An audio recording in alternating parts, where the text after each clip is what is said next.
ঘরে যার দাম নাই বাইরেও তিনি সম্মান পান না। হরহামেশা শোনা কথাই হতে চলেছে সত্যি।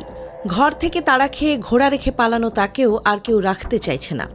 যে দেশের মুখে হাসি ফোটাতে তিনি সব দিলেন, জলের ট্রানজিট, স্থল ট্রানজিট, রেল রুট সবই দেশের মানুষকে বুঝিয়ে ঝুট তুলে দিয়েছেন দাদাদের হাতে। খাই খাই করা দাদারা যত চেয়েছেন ততই পেয়েছেন। তাদের সেভেন সিস্টার্সে যাওয়ার সময় বাঁচাতে বর্ডার নিরাপত্তার কথা ভুলে সবই দেয়া হয়েছিল তাদেরই হাতে তুলে। রবি ঠাকুরের এই গান যেন সেই তরেই লেখা, আমার সকল নিয়ে বসে আছি সর্বনাশের আশায়। যাদের জন্য সর্বনাশকে তোয়াক্কা করলেন না তিনি, সব উজাড় করে দিলেন হাসি মুখে। তিস্তার পানি চাইলেন না, ফারাক্কা হিস্সা নিয়েও কোনো কথা তুললেন না। আদানির থেকে কিনলেন অন্যায্য দামে বিদ্যুৎ। সমুদ্র বন্দরেও যাদের করতে দিলেন অবাধ নোঙর, তারাই এখন মুখ ঘুরিয়ে নিয়েছে। এখন সোজা কথায় তিনি বোঝা, তাকে ছুঁড়ে ফেলতেই সহজ কোনো পথ খোঁজা। যেই সেভেন সিস্টার্সের যাতায়াত সহজ করতে তিনি এদেশের আপা সব করলেন, এমনকি দেশের রেল ও সড়ক যোগাযোগকেও ওদের কথা মাথায় রেখে ঢেলে সাজালেন, সেই সেভেন সিস্টার্সই এখন দাঁড়িয়েছে আপার বিপক্ষে। তারাও আপাকে নিয়ে ভয় পাচ্ছে, তারাও আর বিপদ বাড়াতে চায় না। তারা মনে করছে আপাকে নিয়ে ভারত বেশি চাল চাললে যা কিছু পেয়েছিল সস্তায়, তার পুরোটাই চলে যেতে পারে অনাস্থায়। ভারতের উত্তর পূর্বাঞ্চলীয় রাজ্যগুলো বা সেভেন সিস্টার্সে একটি জরিপ চালানো হয়েছে। তাতে উঠে এসেছে চাঞ্চল্যকর তথ্য।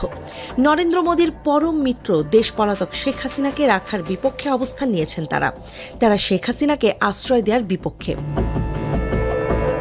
সাম্প্রতিক একটি অনলাইন জরিপে এই অঞ্চলের অধিকাংশ মানুষ মনে করেন বাংলাদেশ ভারত সম্পর্ক উন্নয়নের স্বার্থে তাকে নিজ দেশে ফেরত পাঠানো উচিত। তবে ভারত সরকারের বর্তমান অবস্থান নিয়ে সৃষ্টি হয়েছে নানা প্রশ্ন।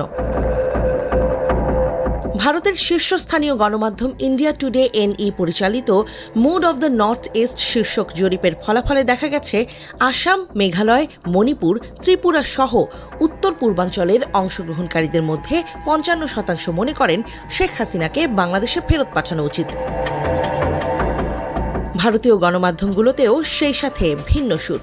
ঘড়ির কাঁটার সাথে পাল্লা দিয়ে তারাও ভোল পাল্টাতে শুরু করেছে। এতদিন যারা একনিষ্ঠভাবে আপাকে সমর্থন দিত, তারাই এখন জরিপ আর জনমতের নামে আপা বিরোধী ক্যাম্পেইন শুরু করেছে। যে ক্যাম্পেইনে রাষ্ট্র ভারতের সুরও পরিষ্কার, তারা আর শ্বেত হস্তি পালতে চায় না। ফল না দিতে পারলে যেমন ফলদায়ী বৃক্ষের প্রয়োজন ফুরায়, তেমন ভারতেও আপার প্রয়োজন ফুরিয়ে যাচ্ছে।